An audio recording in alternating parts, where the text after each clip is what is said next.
ഞാനിവിടെ പറയാൻ പോകുന്നത് വെറും 30 മുതൽ 35 നിയമനങ്ങൾ വരെ മാത്രം നടക്കുന്ന ഒരു നോട്ടിഫിക്കേഷനെ കുറിച്ചാണ്. 2026 വരാൻ പോകുന്ന ഒരു ഡിഗ്രി ലെവൽ നോട്ടിഫിക്കേഷൻ. ഞാൻ ഒരിക്കലും ഇതിനു വേണ്ടി മാത്രം ഫോക്കസ് ചെയ്യണം, ഇത് മാത്രം ഫോക്കസ് ചെയ്ത് പഠിക്കണം അങ്ങനെ പറയാത്തൊരു നോട്ടിഫിക്കേഷൻ ആണ്. കാരണം നേരത്തെ പറഞ്ഞ പോലെ റീസൺ എത്രയേ ഉള്ളൂ, 30 മുതൽ 35 അഡ്വൈസ് വരെ മാത്രമേ പോകത്തുള്ളൂ. പക്ഷേ നല്ലൊരു ജോലിയാണ്. Junior employment officer notification. നമുക്ക് ആ നോട്ടിഫിക്കേഷനെ കുറിച്ച് ഡീറ്റെയിൽ ആയിട്ട് ഒന്ന് അനലൈസ് ചെയ്യാം. അതായത് എന്താണ് ജോലിയുടെ സ്വഭാവം വരുന്നത്, ഇതൊരു കോർ ഗവൺമെന്റ് സെക്ടറിലേക്കാണോ ജോലിയിലേക്ക് പ്രവേശിക്കുന്നത്, അതിന്റെ സാധ്യതകൾ എത്രത്തോളമാണ്, അതിന്റെ എക്സാം സ്ട്രക്ചർ എങ്ങനെയാണ്, സിലബസ് എങ്ങനെയാണ്, ഏജ് ലിമിറ്റ് എന്താണ്, അതേപോലെ തന്നെ ക്വാളിഫിക്കേഷൻ എന്താണ്, ഫുൾ കാര്യങ്ങൾ, എത്ര നിയമനങ്ങൾ നടന്നു, അതെല്ലാം നമുക്ക് ഈ സെഷനിൽ നമുക്ക് മനസ്സിലാക്കാം. Once again welcome to super notes. അപ്പോൾ ആദ്യമായിട്ടാണ് നിങ്ങൾ ഈ സൂപ്പർ നോട്ട്സ് എന്ന ചാനൽ കാണുന്നതെങ്കിൽ ഉറപ്പായിട്ട് സബ്സ്ക്രൈബ് ചെയ്തോ. എന്തുകൊണ്ടാണ് നിങ്ങൾ സബ്സ്ക്രൈബ് ചെയ്യേണ്ടത്? ഒരു നോട്ടിഫിക്കേഷൻ നിങ്ങൾ അറിയാതെ മിസ്സാവത്തില്ല, ഒരു ലാസ്റ്റ് ഡേറ്റ് നിങ്ങൾ അറിയാതെ മിസ്സാവത്തില്ല. എപ്പോഴും നിങ്ങൾക്ക് ഏറ്റവും മികച്ച കോണ്ടന്റ്സ് മാത്രം നിങ്ങൾക്ക് കിട്ടിക്കൊണ്ടിരിക്കും. ഓക്കെ, സൂപ്പർ നോട്ട്സിന്റെ ടെലഗ്രാം ചാനലും ഒന്ന് ഫോളോ ചെയ്തു. സോ നമുക്ക് ഡീറ്റെയിൽ ആയിട്ട് ഇതിനെ ഒന്ന് അനലൈസ് ചെയ്യാം. ഓക്കെ, സോ ഈ വർഷം വരാൻ പോകുന്ന 3 പ്രധാനപ്പെട്ട ഡിഗ്രി ലെവൽ നോട്ടിഫിക്കേഷൻസ് ഉണ്ട്. 2026 വരാൻ പോകുന്ന 3 പ്രധാനപ്പെട്ട ഡിഗ്രി ലെവൽ നോട്ടിഫിക്കേഷൻ ആണ്. ഒന്നാമത്തേത് ഹൈക്കോർട്ട് അസിസ്റ്റന്റ് ആണ്. രണ്ടാമത്തേത് പഞ്ചായത്ത് സെക്രട്ടറി, അതായത് ലോക്കൽ സെൽഫ് ഗവൺമെന്റ് ഇൻസ്റ്റിറ്റ്യൂട്ട്സിലെ സെക്രട്ടറി. മൂന്നാമത്തേത് ജൂനിയർ എംപ്ലോയ്മെന്റ് ഓഫീസർ. സോ ബാക്കി രണ്ടും കമ്പാരിറ്റീവ്ലി നല്ല നോട്ടിഫിക്കേഷൻ ആണ്. ഉദാഹരണം പറഞ്ഞാൽ ഹൈക്കോർട്ട് അസിസ്റ്റന്റ് അത്യാവശ്യം നിയമനം നടക്കും. പഞ്ചായത്ത് സെക്രട്ടറി പവർഫുൾ ആയിട്ടൊരു പോസ്റ്റ് ആണ്. നമ്മുടെ ലൈഫിലൊക്കെ നമുക്ക് സ്വപ്നം കാണാൻ പറ്റുന്ന, അതായത് ഒരു ജോലിയിലേക്ക് പ്രവേശിച്ചു കഴിഞ്ഞാൽ പിന്നെ അടുത്തൊരു എക്സാമിന് വേണ്ടി പ്രിപ്പയർ ചെയ്യേണ്ട സെറ്റാണ് അങ്ങനത്തെ ഒരു നോട്ടിഫിക്കേഷൻ. അപ്പൊ ഇത് രണ്ടും ഉറപ്പായിട്ടും നിങ്ങൾ പ്രിപ്പയർ ചെയ്തോ. അതിന്റെ കൂടെ നിങ്ങൾക്ക് കിട്ടുന്ന ഒരു ബൈ പ്രോഡക്റ്റ് പോലെ കിട്ടുന്ന ഒരു സാധനമാണ് ഈ ജൂനിയർ എംപ്ലോയ്മെന്റ് ഓഫീസർ. ഏതാണ്ട് ഒരേ സിലബസ് ആണ്, വലിയ മാറ്റമൊന്നും വരാനില്ല, പഠിച്ച കാര്യങ്ങൾ മാത്രമേ വരത്തുള്ളൂ. അപ്പം ഒരു എക്സ്ട്രാ എഫേർട്ട് ഇല്ലാതെ നമുക്ക് പോയി എഴുതാൻ പറ്റുന്ന ഒരു നോട്ടിഫിക്കേഷൻ. അപ്പോൾ ഡീറ്റെയിൽ ആയിട്ട് നമുക്ക് ഇതിനെ ഒന്ന് അനലൈസ് ചെയ്താൽ നമുക്ക് ആദ്യം മുതൽ ഒന്ന് അനലൈസ് ചെയ്യാം എന്താണ് ജോലിയുടെ സ്വഭാവം വരുന്നത്. അതായത് ജൂനിയർ എംപ്ലോയ്മെന്റ് ഓഫീസർ എന്താണ് ജോലി? നിങ്ങൾക്ക് ഓർമ്മയുണ്ടോ? നിങ്ങൾ 10ാം ക്ലാസ് കഴിഞ്ഞപ്പോൾ നിങ്ങൾ എംപ്ലോയ്മെന്റ് ഓഫീസിൽ പോയിട്ട് നിങ്ങളുടെ സർട്ടിഫിക്കറ്റ് രജിസ്റ്റർ ചെയ്തിട്ടുണ്ട്. ആരാണ് രജിസ്റ്റർ ചെയ്ത് തന്നത്? ഈ ജൂനിയർ എംപ്ലോയ്മെന്റ് ഓഫീസറാണ്. അതായത് ഇതേപോലെ സർട്ടിഫിക്കറ്റ് രജിസ്റ്ററുകൾ ചെയ്യുക. അതേപോലെ നിങ്ങൾ കോളേജിലും പോളിയിലും IT-യിലൊക്കെ നിങ്ങൾ പഠിച്ചപ്പോൾ അവിടെ തൊഴിൽ മേളകളൊക്കെ സംഘടിപ്പിക്കാറുണ്ട്.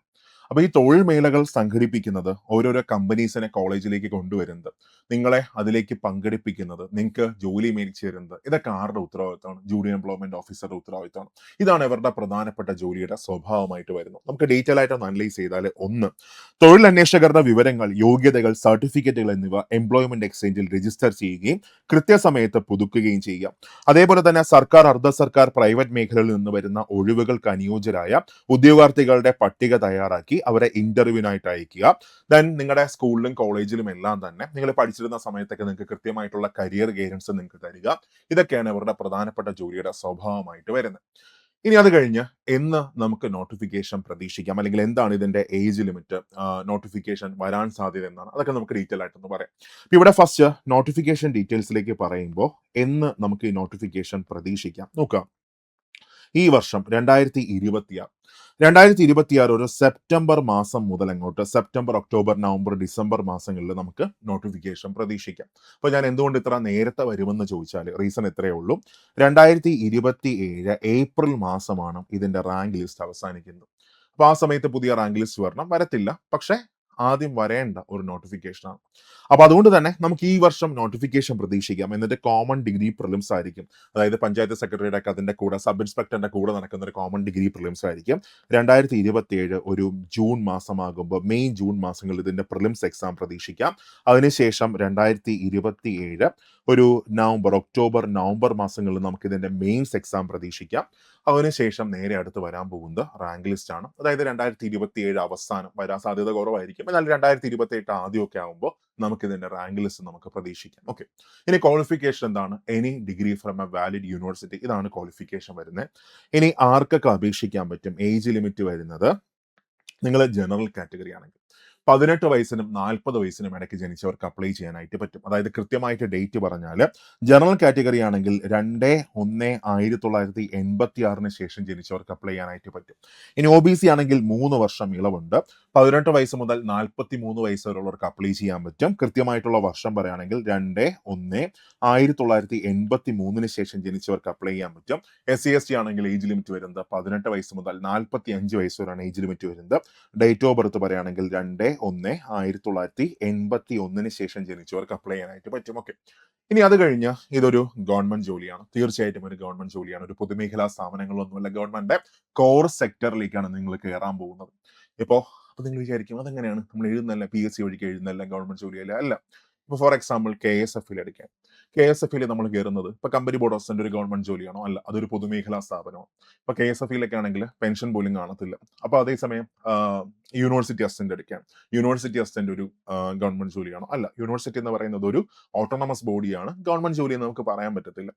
അതേപോലെ തന്നെ നമ്മളിപ്പോ ബാക്കിയുള്ള വാട്ടർ അതോറിറ്റി എടുക്കുകയാണ്, അതൊരു പൊതുമേഖലാ സ്ഥാപനമാണ്, ഗവൺമെന്റ് ജോലി എന്ന് പറയാൻ പറ്റത്തില്ല. പക്ഷെ ഇതങ്ങനെയല്ല, ഇത് ഗവൺമെന്റിന്റെ കോർ സെക്ടറിലേക്കാണ് നമ്മൾ കയറാൻ പോകുന്നത്. അതുകൊണ്ട് തന്നെ എല്ലാ ആനുകൂല്യങ്ങളും നമുക്ക് കിട്ടും, കൃത്യമായിട്ടുള്ള പെൻഷൻ നമുക്ക് കിട്ടും, പ്രൊമോഷൻ സാധ്യത അടിപൊളിയാണ്, അങ്ങനെ ഒരുപാട് ആനുകൂല്യങ്ങളെല്ലാം നമുക്ക് കിട്ടുന്ന സെറ്റ് ആയിട്ടൊരു ജോലി. ഓക്കെ, ആനുകൂല്യങ്ങളെല്ലാം കിട്ടുന്ന സെറ്റ് ആയിട്ടൊരു ജോലി, നാക്കൊന്ന് വെഴിച്ചായിരുന്നു.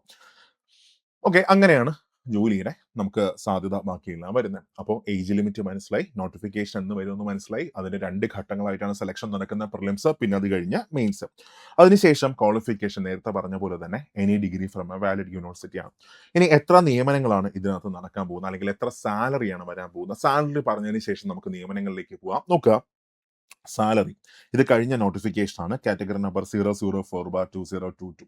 2022 ഇതിന് മുമ്പുള്ള നോട്ടിഫിക്കേഷൻ വന്നത്. ഓക്കെ, അവിടെ സാലറി സ്കെയിൽ നോക്കുകയാണെങ്കിൽ 43,400 മുതൽ, അതായത് സെക്രട്ടേറിയറ്റ് അസിസ്റ്റന്റിനെക്കാളും കൂടിയ സാലറിയാണ്. 43,400 മുതൽ 91,200 വരെയാണ് സാലറി വരുന്നത്. അടിപൊളി സാലറിയാണ്. ബാക്കി ആനുകൂല്യങ്ങളെല്ലാം ചേർത്ത് കയറുമ്പോൾ തന്നെ 50,000-ലധികം രൂപ നമുക്ക് സാലറി കിട്ടുന്ന ഒരു അടിപൊളി പോസ്റ്റ്. ഇനി എത്ര നിയമനങ്ങൾ നമുക്ക് പ്രതീക്ഷിക്കാം? നോക്കാം. നിലവിലെ റാങ്ക് ലിസ്റ്റ് വന്നിരിക്കുന്നത് 9/4/2024 അതായത് 8/4/2027 വരെ റാങ്ക് ലിസ്റ്റിന് കാലാവധിയുണ്ട്. 3 വർഷമാണ് PSCയുടെ റാങ്ക് ലിസ്റ്റിന്റെ കാലാവധി വരുന്നത്. 8/4/2027 വരെ കാലാവധിയുണ്ട്. നിലവിൽ 24 അഡ്വൈസാണ് ടോട്ടൽ പോയിരിക്കുന്നത്.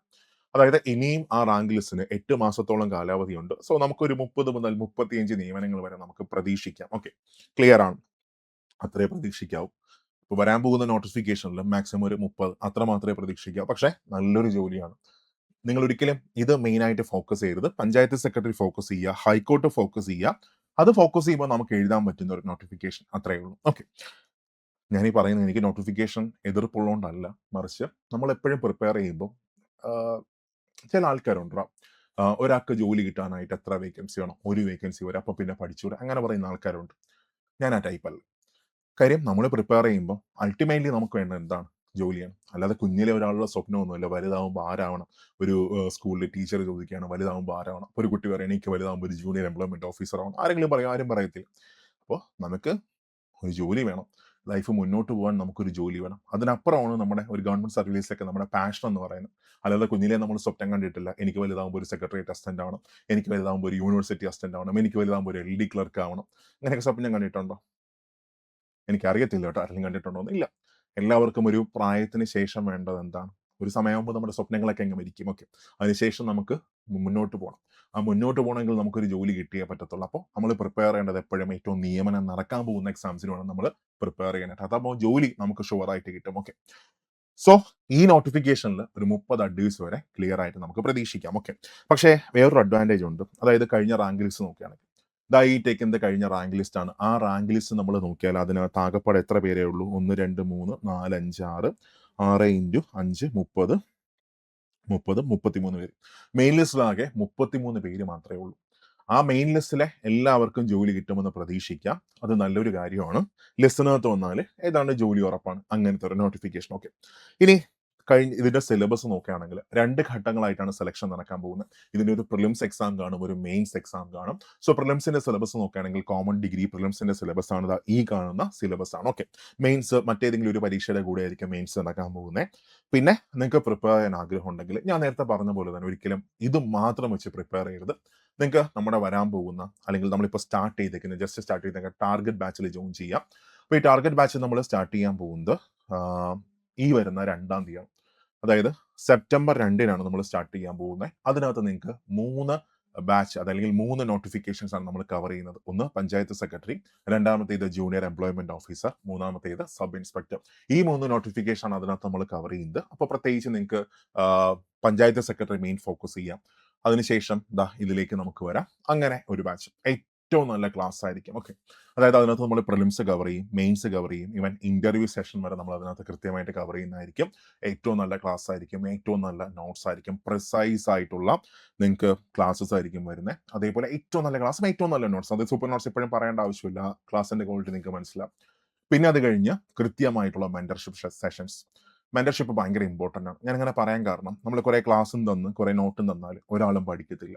അവരെ കൃത്യമായിട്ട് ഗൈഡ് ചെയ്ത് കൊണ്ടുപോകണം. ഇതാണ് സൂപ്പർ നോട്ട്സിന്റെ ഏറ്റവും വലിയ പ്രത്യേകത. കൃത്യമായിട്ടുള്ള മോട്ടിവേഷൻ സെഷൻസ് എല്ലാം നമ്മൾ ഈ ബാച്ചിനകത്ത് ആഡ് ചെയ്തിട്ടുണ്ട്. ഇപ്പൊ തന്നെ അതിന്റെ സെഷൻസ് മൊത്തം നടന്നുകൊണ്ടിരിക്കുകയാണ്. നമ്മൾ ഫസ്റ്റ് സെഷൻ ടൈം മാനേജ്മെന്റ് ആയിരുന്നു, അത് കഴിഞ്ഞായിരുന്നു. അപ്പോൾ ഏറ്റവും നന്നായിട്ട് പ്രിപ്പയർ ചെയ്യാം, അടിപൊളിയായിട്ട് പഠിക്കാം. സോ ജോയിൻ ചെയ്യാൻ ആഗ്രഹിക്കുന്ന എല്ലാവരും ഇനി താമസിക്കേണ്ട, പെട്ടെന്ന് തന്നെ ജോയിൻ ചെയ്തോ. അപ്പോൾ അതിനായിട്ട് സൂപ്പർ നോട്ട്സിന്റെ ആപ്പ് ഡൗൺലോഡ് ചെയ്യുക. അവിടെ നിങ്ങൾക്ക് ടാർഗറ്റ് 2027 ആ ബാച്ച് നിങ്ങൾക്ക് കാണാം, ജോയിൻ ചെയ്യുക. ഇപ്പോൾ സൂപ്പർ നോട്ട്സിന് ഓണം ഓഫർ സ്റ്റാർട്ട് ചെയ്തിട്ടുണ്ട്. സോ ഏറ്റവും നല്ല ഓഫറിൽ ഞങ്ങളിലേക്ക് ജോയിൻ ചെയ്യാം. നന്നായിട്ട് പഠിച്ചോ. 2027 നിങ്ങളുടെ വർഷമാകും. All the best and happy Onam.